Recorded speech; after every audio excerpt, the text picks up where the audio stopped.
The next model we're going to talk about is the psychodynamic perspective. And when you think of psychoanalysis or psychodynamic principles, the origin of psychoanalysis is Sigmund Freud. Now, Sigmund Freud has offered some incredible insights to psychotherapy, defense mechanisms, personality structure, and so forth.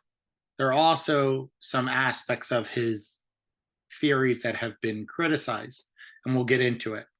But the good news for psychoanalysis is, in addition to Sigmund Freud, there are other people who came along and built upon the model and turned it into an even more useful framework. So, when you hear the term psychodynamic, really we're talking about an interaction between various underlying psychological forces. So something that is dynamic is constantly in flux, constantly moving. Now, this is the oldest and most famous psychological model of treatment. When we talk about talk therapy, this is the first to emerge on the scene. Now, psychoanalysis believes that a lot of who we are is hidden beneath the surface, and there is a strong emphasis on the unconscious, right? So, because the vast majority of personality is beneath the surface and you're not aware of it, a lot of the personality assessment and psychological treatment focuses on unconscious drives. Now, Freud in particular put an emphasis on two primary drives of sex and aggression. And we will talk about his theory of psychosexual development as we progress. But sex has several functions, but one of the primary functions is to procreate and pass on one's legacy and have the next generation. So sex and libido are linked to life and life forces. And you might ask, well, why am I talking about life? Because originally Freud believed in what's called the life instinct, right? So things like a life force, right? And we have a drive towards maintaining life.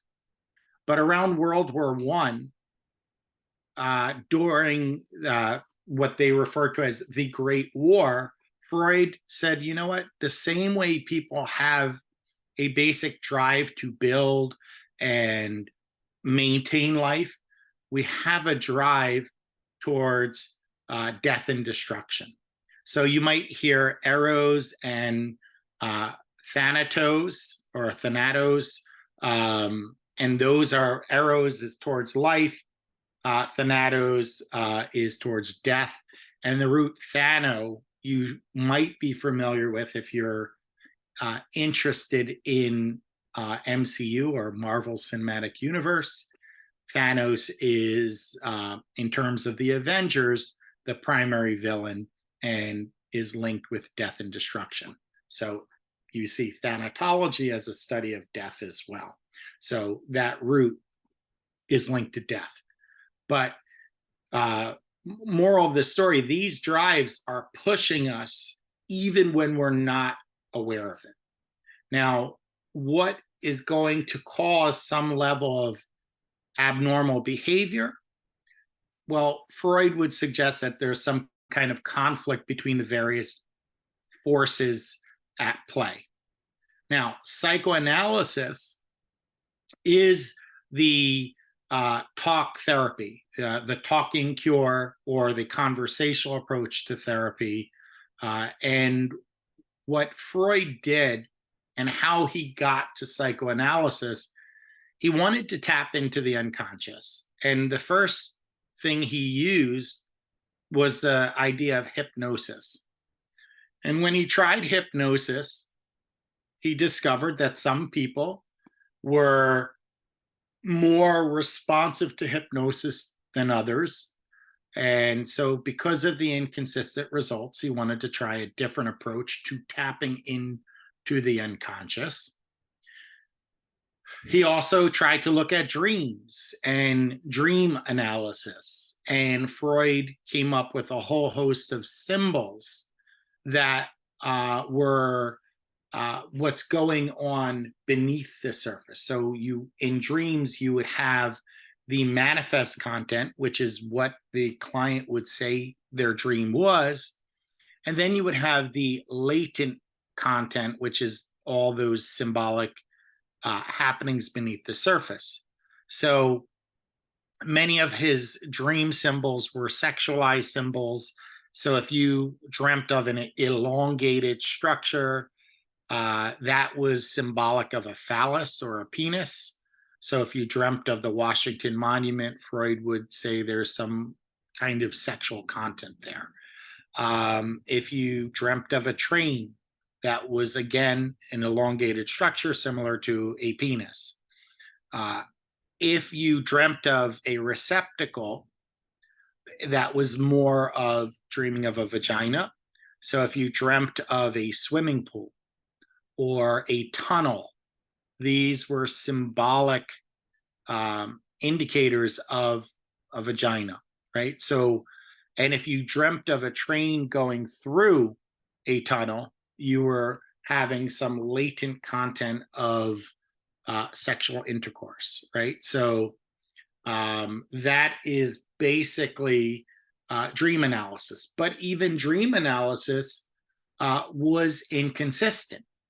So if dreams are inconsistent, if hypnosis is inconsistent, we still have to find a way to tap into the unconscious. So he came up with this idea of free association. Just say whatever comes to mind, and we will detect the important pieces of what's going on, and then we'll do a deeper dive. So the idea of a conversational approach to therapy, it starts with Freud and the idea of just say whatever comes to mind.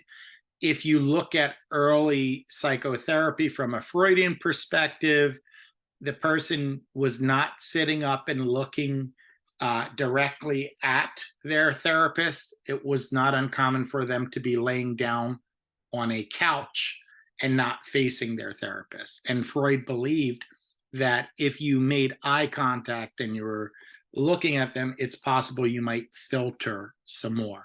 So that is talk therapy and the beginnings of talk therapy.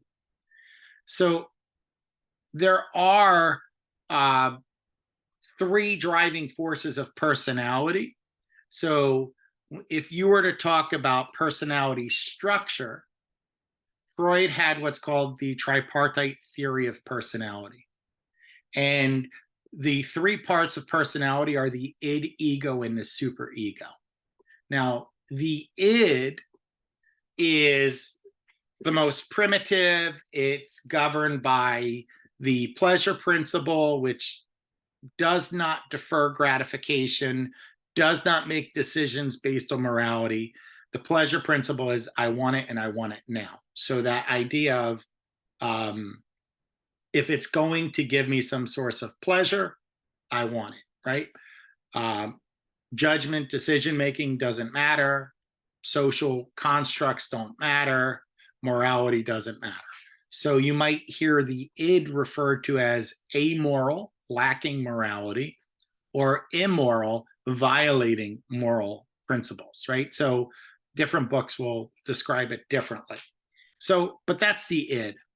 Now the id, and I'm going to go out of order, is contrasted with the superego. Now, the superego, that is governed by the morality principle or your conscience. And instead of instant gratification, there's more of an emphasis on delayed gratification. There's more of an emphasis on what is right or wrong, what is considered acceptable, whether it be through our parents or our society or religion, uh, it's your moral conscience, right? So if you were to think about the id and the superego, they're diametrically opposed and they're in conflict at all times.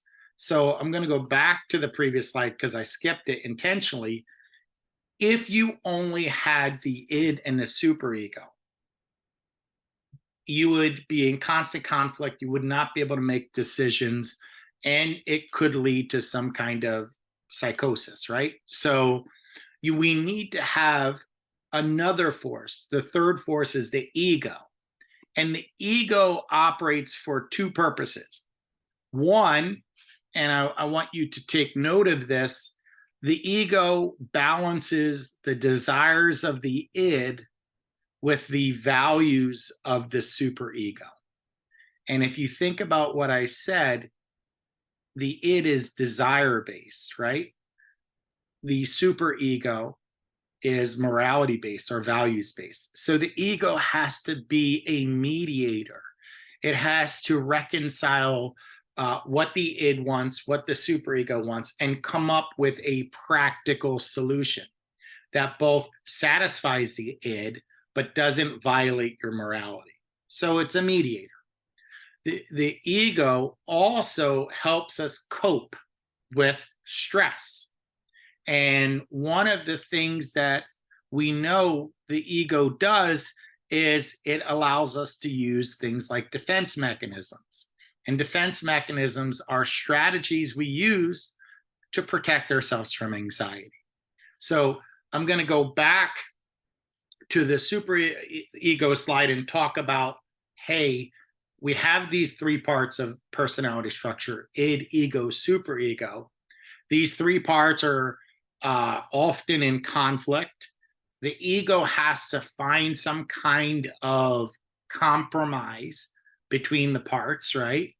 And if there is a dysregulation of the id or superego, that is a source of dysfunction or problematic behavior.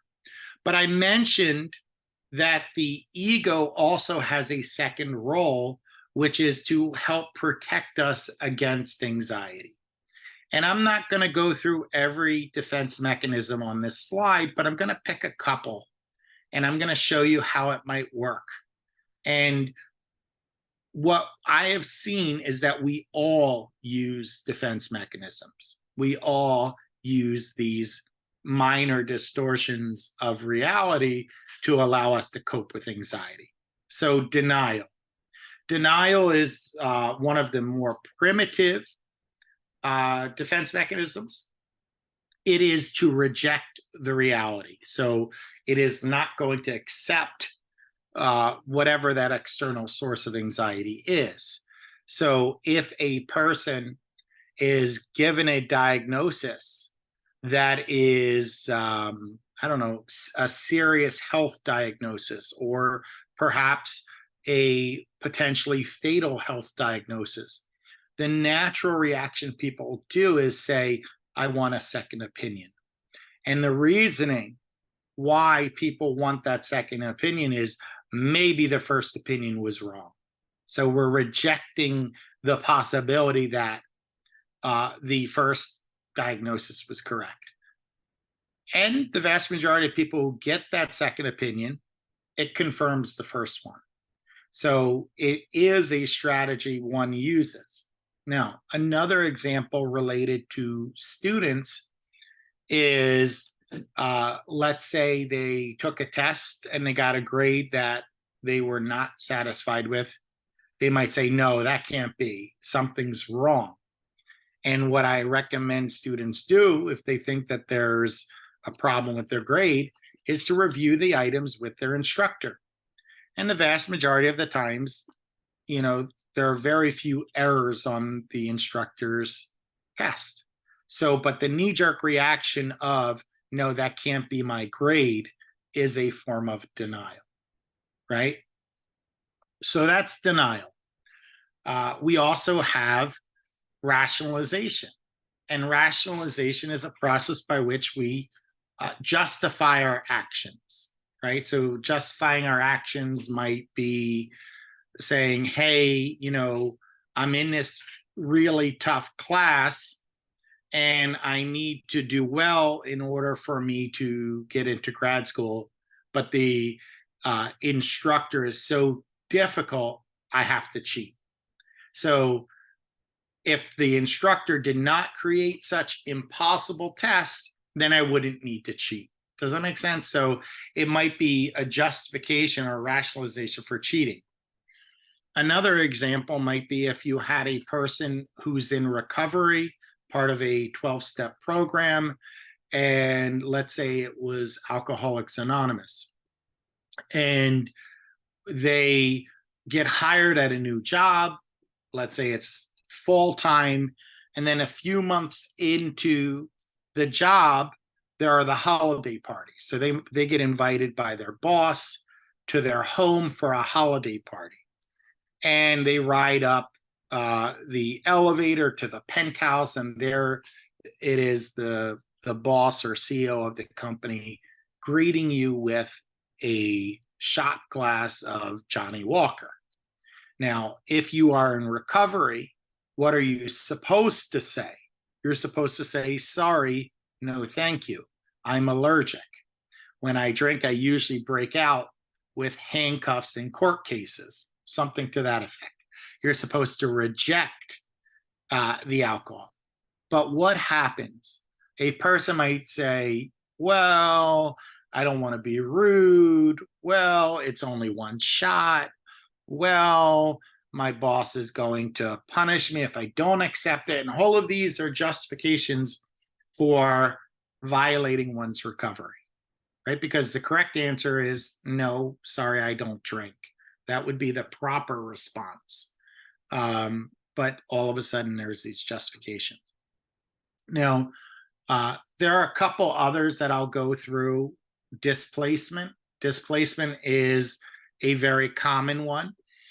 Displacement is when you have a stressor or a source of anxiety, but you can't face that anxiety directly. So you take it out on a safer object. So let's say you were at work and your boss was very, very tough, mean, perhaps they yelled at you and you left work very upset. Now, if you wanted to face that emotion directly, you would confront your boss and say, listen, that's not how you speak to me. But many times people don't do that. What do? They go home and they might fight with their parents or fight with their siblings or fight with their romantic partner, fight with their children, because these people are safer. They're people who are closer in our environment, and we redirect our frustration towards a safer target, like a parent, a sibling, a child, romantic partner. So that is displacement. Now, not on the slide, but which is also important, is reaction formation. Reaction formation is when you feel one way, but outwardly express the opposite. So if you, let's say you were, I don't know, you're in a neighborhood and you didn't like your neighbor. So what might you do? You might avoid them. And let's imagine that one day you couldn't avoid them. For whatever reason, you left your house and they left their house at the same time and you locked eyes. Now you feel obligated to have a conversation with them. Mind you, you've been avoiding them, right? You might have avoided them for a couple months. And instead of telling them outright, hey, I don't really like you, I don't enjoy our conversations, what do? You might act like this. Hey, it's so good to see you. Where have you been? It's been so long. We really need to catch up. Meanwhile, internally, you're like, I can't wait until this conversation is over. So that dichotomy between feeling one way and outwardly expressing the opposite is what we call reaction formation. And there are tons more. If we understand the concept of defense mechanisms, I want to give credit where credit's due. The concept of defense mechanisms, Sigmund Freud talked a lot about. But many of the examples of defense mechanisms, it's actually his daughter, Anna Freud, who helped us better understand.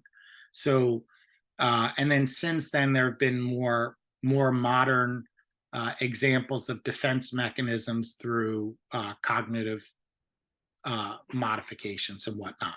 But defense mechanisms help us deal with stress or anxiety. Okay. Another thing that Freud brought to the table was the concept of psychosexual stages, right? The developmental stages. And if we were to look at it, Freud felt that if you developed properly and went through the psychosexual stages successfully, you would turn out healthy and you'd have personal growth. You would be non-neurotic. But if, for whatever reason, you did not go through a given stage properly, you could have what's called a fixation. You could get stuck. And the improper development in one psychosexual stage could lead to psychological abnormality at a later point in time. So early fixation could lead to later psychological distress. And who is responsible for making sure that you go through these developmental stages properly? The parents. So if you look, one of the earliest models of abnormality, the parents have a role in influencing or a risk factor for improper development. So if the parents are abusive or neglectful or overly punitive or overly restrictive, it is possible that that could influence the child's development, causing some kind of psychological fixation, and we'll go through the stages as we go. So here are the 5 psychosexual stages according to Freud. The first stage of development, according to Freud, is your oral stage. The oral stage, Freud believes pleasure surrounds the mouth, and the mouth is central to deriving pleasure. So if you were to think of the primary source of pleasure for infants, it would be feeding, right? So the mouth, whether it be breastfeeding or bottle feeding, serves as a source of pleasure. And one of the challenges, according to Freud, parents have is when to wean the child, when to take the child off the nipple, right? So if you take that child off the nipple, breast, or bottle too early, or you allow that child to feed too long, you might develop what's called an oral fixation. And an oral fixation, again, is a maladaptive process where you didn't go through the oral stage of development properly, and you have some behavioral consequences. So if a person bites their nails, Freud would say that's due to an oral fixation. Freud would say that had something to do with the weaning practices of your parents. If you chew straws or pens, that might be an oral fixation. Naturally, eating disorders would be an oral fixation.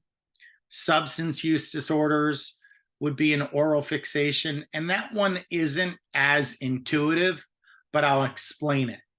When it comes to drugs, the original and most common route of administration is through the mouth. So if you were to take pills or smoke cigarettes or drink alcohol, the most common source is orally, right? So taking the drug orally. So substance use disorders would be indicative of an oral fixation. Sarcasm. So someone who's overly sarcastic, you might hear it referred to as biting sarcasm. right? So that would be an oral fixation according to Freud. So that's the oral stage. Between birth to 18 months, you're deriving pleasure from the mouth. The challenge is when to wean the child from the breast or bottle. And if you do it too early or too late, you can create a fixation. Fast forward to the second psychosexual stage, it's referred to as the anal stage of development. And the anal stage of development goes from 18 months to about 3 years. And at this point, the biggest challenge for a child is learning potty training. And there is a pleasure in proper bowel movements and bathroom activities. Now, we know this most when there's a disruptant. So if a person is constipated or has diarrhea, that's a very uncomfortable experience versus when a person can have regular healthy bowel movements. There is some pleasure in that. Now, for a child, the question is, when do you start potty training? According to Freud, if you push a child into potty training too early, or you allow the child not to potty train for too long, the child will develop an anal fixation. And an anal fixation, again, is an unhealthy development during the anal stage. You're stuck, and it affects you at a later point. So something like OCD. Well, OCD, obsessive compulsive disorder, you might hear people described as anal retentive. And according to Freud, a person with OCD, that's a person who was forced into potty training too early and as a response held in their bowels. He said, no, I don't want to potty train. So they held it in. And that could lead to OCD. Now, a child who isn't potty trained, we have something called anal expulsive, which is to let it all out in a way that's improper.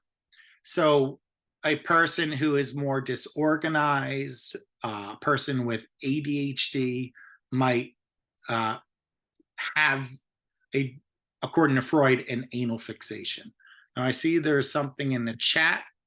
I have a question. Biting nails sometimes results from stress factors, which is influenced by the surrounding.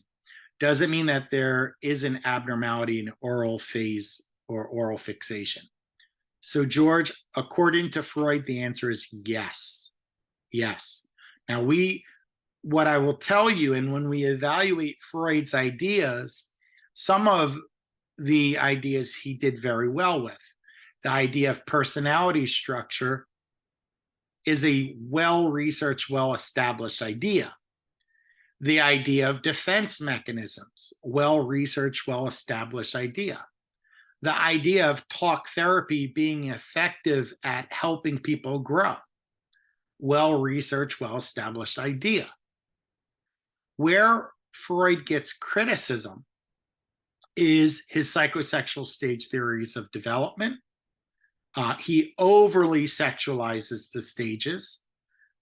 We also see criticism in his dream analysis, once again, because he infuses more sexual content than is real. So, but I'm not saying that a person who bites their nail, truly that's an oral fixation, but Freud would suggest it is. So we talked about the oral stage. We talked about the anal stage. Now, it gets interesting when you get to the phallic stage. The phallic stage is roughly 3 years old to 5 years old. And Freud believed that at about 3, we recognize our genitalia and we recognize being male and female. So as early as 3. And that is a pretty supported idea. But where Freud goes is not supported. So Freud says that there are several stressors that happen in this phallic stage.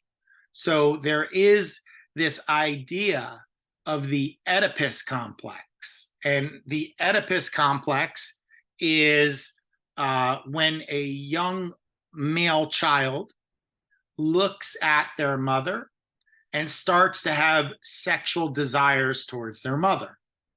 And it originates in the story of Oedipus Rex in mythology.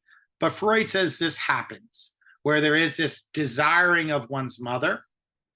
But the problem is that you can't act on those desires. Why? Because according to Freud, you have a more powerful father figure who is blocking you, who's preventing you. Now, you'll see that Freud's theory tends to be both sexist and heterosexist.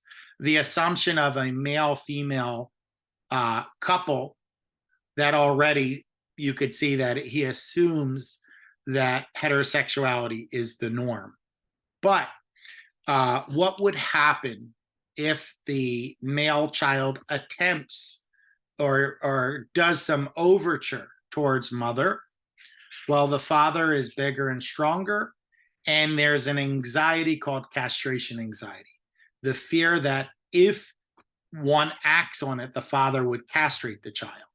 So because the child does not want to experience castration, they avoid, acting on their impulses. For females, there is something called penis envy. According to Freud, at the age of 3, females are pretty disappointed that they don't have a penis. And I quote from his writings, they say to themselves, "Woe is me, for I lack that wondrous organ." So for whatever reason, Freud felt that having a penis was an advantage, suggesting or reinforcing the male superiority myth, right? So there's the sexism at play. So females struggle with penis envy, and they're jealous of males. And Freud would say, if you are a female and you say something like, "Oh, this line is too long, I wish I could go in the men's room," well, he would say that's penis envy. If you said, "Oh, I wish I never had this menstruation or menstrual cycle," he would say that's penis envy. A lot of these things are socially constructed, but in his mind, he believed that there was a psychological distress of not having a penis. And according to Freud, the resolution of this conflict happens in adulthood, where women, quote unquote, capture a penis. What does he mean by that? These are his words. He means that through marriage, that will create the completion. So we have this Oedipus complex that males are facing. We have this castration anxiety that males are facing. We have this penis envy that females are facing. And the female equivalent to the Oedipus complex is the Electra complex, right? So that is the phallic stage. Now, one of the ways that Freud says we resolve some of these stressful desires towards our parent is that we emulate the parent of the opposite sex, and that identification and emulation results in us getting a romantic partner similar. So in the case of an Oedipus complex, if we emulate dad, we're going to find a romantic partner like mom. We can't be with mom, but we can find someone like mom. And the same thing with the Electra complex, right? The emulating results in finding a romantic partner like dad. So that is the phallic stage. Now, Freud says during elementary school, so this is roughly 5 to about 12 or 5 to about puberty, we go through what's called a latency period, and that's a period of sexual development where our sexual urges calm down. They're dormant. And it's not uncommon because of this, the lack of desires. Freud says in elementary school to have gender segregated play. So males are going to play with males and females are going to play with females. And that happens because there's no desire. There's not that sexual tension. But at puberty, during the genital stage, that sexual energy comes full force in a more mature way post-puberty. And that's when we start to see some changes where people start to pair off with romantic partners. Again, his psychosexual stage theory of development is heavily criticized, right? So the idea of the Oedipus complex is largely rejected. The idea of penis envy is largely rejected. But, because Freud believes sex was one of those primary drives, naturally he's going to come up with a theory that one of the major elements is sex. All right, so that's Freud. So you might say, well, how do other psychodynamic explanations differ from Freud? Well, there are a lot of variations to psychodynamic principles. We have a group of neo-Freudians who we refer to as ego theorists. So an ego theorist is going to focus more on the role of the ego, whereas Freud put the strong emphasis on the id. So ego theorists shift away from the focus on the id and sex and basic pleasure principle to the ego as the primary part of personality structure. Now, what's nice about ego theorists as well is that they also provide the belief that the ego is more independent. The way I presented the ego earlier was that the ego served as a mediator between the id and the superego. And it was not independent. It was interdependent on the id and the superego. Whereas ego therapists or ego theorists believe that the ego is independent. We also have self theorists. And instead of trying to break you down into your elemental parts of id, ego, and superego, the focus is more on the unified whole personality structure. So what makes you you is yourself, right? And the self is the unity of all aspects of personality. So that's a second variation. So instead of looking at the different parts of personality, let's look at you as a whole. And then we have the object relations theorists. Now, object relations theorists, they believe that, we as human beings need interpersonal relationships, and they start with our parents and then our friends, then our romantic partners. But object relations theorists, for example, Melanie Klein would talk about the concept of a part object and a whole object, right? So the first interpersonal relationship a child has is with their caregiver.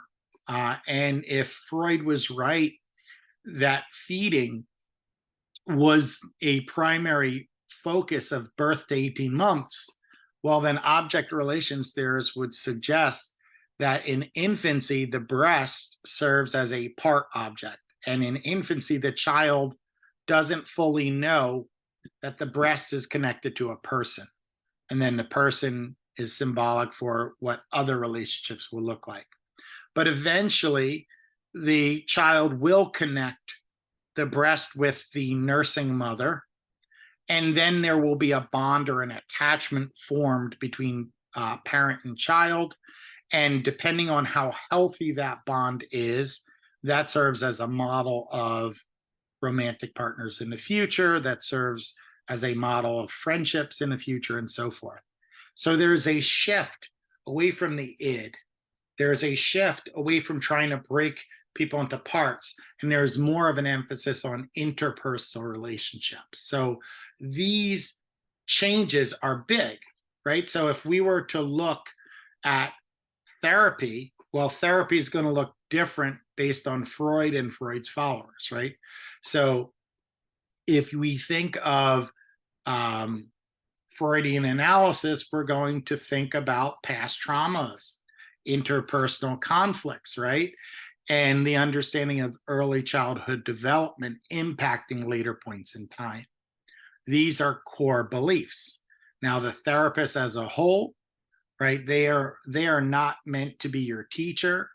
They're meant to be a guide or a facilitator to help you have an insight as to what's going on. And many approaches are used, but the one for Freud, we talk about free association, which is say whatever comes to mind, and then eventually something of relevance or importance is going to pop up, and then we'll process that. And everything is important. So if a person thinks it's, oh, I'm just going to say this is unimportant, if it connects to a core belief about oneself, then the therapist is going to do a deeper dive.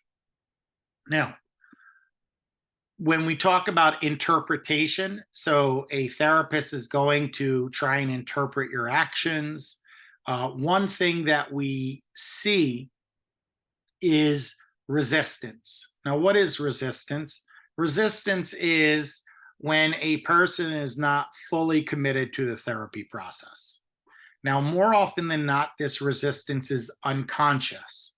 So an example of resistance might be if let's say a child was put in therapy by their parents and the child doesn't want to be in therapy, they might show up late.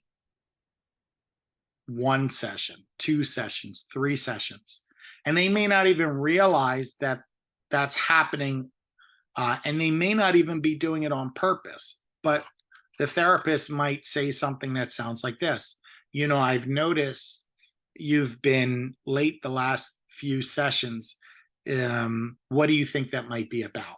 So you're inviting them to interpret what's happening, because in the back of the therapist's mind, it could be resistance, this lack of cooperation to engage in therapy fully. We also have the concepts of transference and countertransference. Transference is when a client superimposes some feelings towards the therapist that might be reflective of another relationship.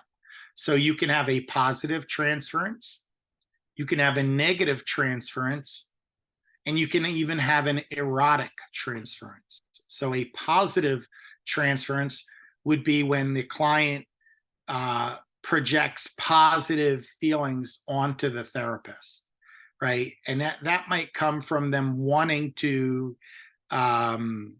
seek your approval, right? So maybe they did get approval as a child, so they might, you know, say, oh, you're the best, that praise, so that they can get that approval back.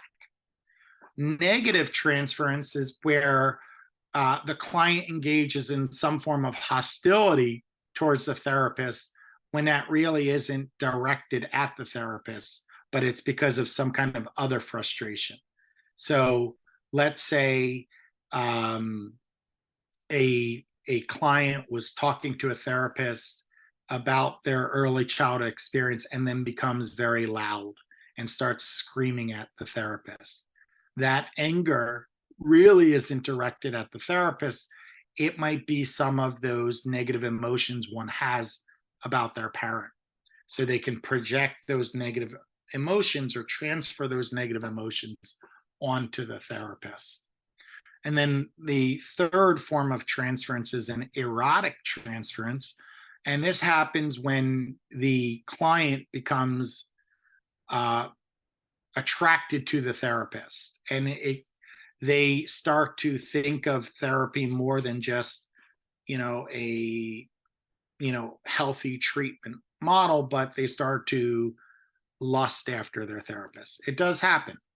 Now, what do you do if you're a therapist and you start to detect that a client has some physical attraction towards you?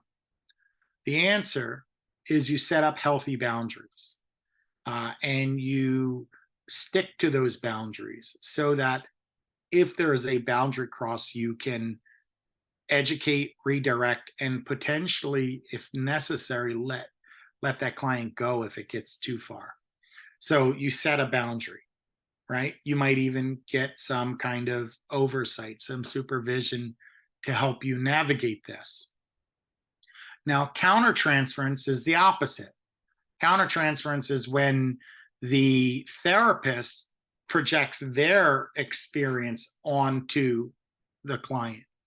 So even therapists have their own lived experience, and our experience could be positive, negative, or whatnot with our caregivers. So according to Freud, countertransference is when we superimpose our feelings onto the client. Again, they can come in positive, negative, or erotic. A positive countertransference might be, let's say you have a session that's supposed to be, I don't know, 55 minutes, let's say. And instead of giving your client 55 minutes, you allow it to run over to an hour and 5, an hour and 10 minutes. You might be giving that preferential treatment due to some positive countertransference onto the client. Negative countertransference could be where you're hoping that that client doesn't show up, right? So that at that point you're projecting negative feelings onto the client. And then it is also possible, because we're all human beings, that the therapist might develop a physical attraction towards their client. Now, this is more dangerous than if there's the client attracted to you. If the therapist develops an erotic countertransference, that's a big problem, because there's a power differential. You're taking a person in a vulnerable position that you're in a position of power that it is, I don't want to say easy, but it could be taken advantage of. So you have to be very careful with an erotic countertransference. In this case, you need both supervision and consultations to make sure you're doing the right thing. You do not necessarily have to get rid of a client that's attracted to you or you're attracted to them, because we believe that's a basic human desire, right? Attraction is normal. It's what you do with that attraction that matters. So, so healthy boundaries are very, very important. And then dream interpretation, we talked a little bit about. Dream interpretation is you come into the therapist and you say, I had this dream, ... And the surface level, or what you describe that you dreamt, would be the manifest content. The latent content would be the more symbolic interpretation. Now, Freud believed that dreams were, quote unquote, the royal road to the unconscious. So again, these are all ways of tapping to what's happening beneath the surface, the deepest recesses of personality. So hypnosis, dream interpretation, and talk therapy. Now, we believe that there is an importance of working through an issue. What do we mean by working through? Working through is we encourage our clients to face their conflicts, reinterpret their feelings, and overcome one's problems. So if a person had they were thinking of breaking up with a romantic partner. So a boyfriend or girlfriend, they want to break up with them, and they're stuck. So they feel stuck in the relationship. We might engage in some kind of understanding of, okay, why do you feel stuck? What are the reasons that keep you in the relationship? What are the reasons why you want to end the relationship? We might even engage in a process of role playing to encourage the person to face that conflict and face that difficult conversation. So, walking into the fire, because if you face your conflicts, we believe that at the end of the therapy, you will have a catharsis. We believe that after processing something, there will be a discharge or release of emotions, and you're going to feel better. So you're going to get it out and be able to move on. Now, I see that there is a question. So, related to countertransference, when there is physical attraction from the therapist side, they have advantage on the client's emotions, especially if they are conscious of the client's weaknesses and problems. I think that is very unhealthy and difficult. George, I agree with you. And in fact, your sentiment is the reason why the American Psychological Association created guidelines as to physical attraction in therapy. And there are rules that state, according to our ethics code, if you have ever been in a romantic relationship with a person, you can never take them on as a client. Additionally, if you have a current client, you could never date them. Additionally, even after therapy is over, you are meant to have a moratorium, a period of time of a minimum of 2 years before you could consider getting into a relationship, and it cannot be staged. It has to happen organically or naturally. Let's say you're at Starbucks and you bump into them. Hey, how's it been going? And then something kindles. So there are guidelines. Former romantic partners never do therapy. Current clients, never a romantic partner.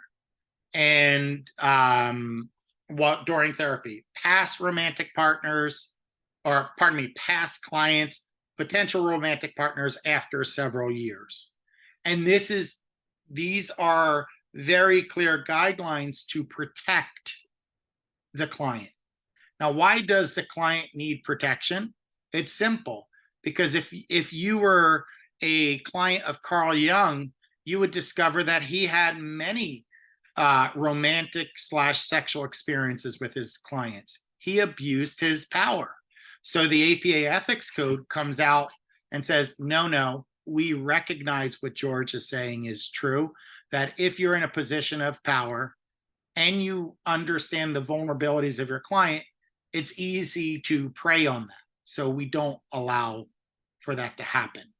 Now, if the attraction is from both sides, it's still the same rules: boundaries and supervision, right? If those two rules don't work, then you might consider referring that client out, because if it affects your ability to properly treat your client or their ability to actually do the work in therapy, then you're no longer doing therapy, and they deserve to be with a therapist that can actually help them. So there are times where referring the client out is appropriate too. All right, so let us continue, right? So we talked about the idea of resistance, transference, countertransference, dream interpretation. What we do during therapy is working through, and the relief we get from rehashing an experience is what we refer to as a catharsis. So let's evaluate this model as a whole. So one of the strengths of the psychodynamic model is that it was the first to link theory to treatment. So having the ability to connect, your framework to treatment models is huge. It also emphasized psychological origins of mental illness more than biological. So in the previous video, we talked about biological origins of mental illness. And one of the criticisms of the biological model is that it potentially ignores other sources or origins of mental illness, right? So the psychodynamic model demonstrates that mental illness can have psychological or mentalistic causes, and the treatments are also psychological. We also see that internal conflict is normal. It has the capacity to be a source of psychological health, but if this conflict is excessive, it could result in psychological distress and abnormality. So these are the strengths. Now, what are some of the weaknesses of the psychodynamic model? Well, they have several unsupported ideas. We reject the Oedipus complex. We reject much of the psychosexual stage theory of development. We reject the idea of penis envy. We reject the heteronormativity, right? There are a lot of things that we talked about in the model that aren't supported. We reject Freud's approach to dream analysis, right? Modern dream analysis, we would speak to a person and invite them into the process. Okay, you had this dream. What do you think this might mean? Where do you think this might be coming from? Rather than us going in blind and interpreting your dream for you. So there are a lot of unsupported ideas. Now, other criticisms are that the psychodynamic model, there are aspects of it you can't research, right? So when you're talking about drives and impulses, that's not directly observable. So it's non-observable. And the unconscious is also inaccessible. If the unconscious is what's happening beneath the surface, out of your awareness, how can we study that? And in fact, the behavioral model, which we're about to talk about, is a direct response to psychoanalysis. And what John Watson says is the unconscious is analogous to the soul. Just like we cannot physically measure the presence of a soul, we cannot measure the unconscious. And as a result, the behavioral model of mental illness and treatment was formed. I will talk more about that in the next video. So let me stop the recording here.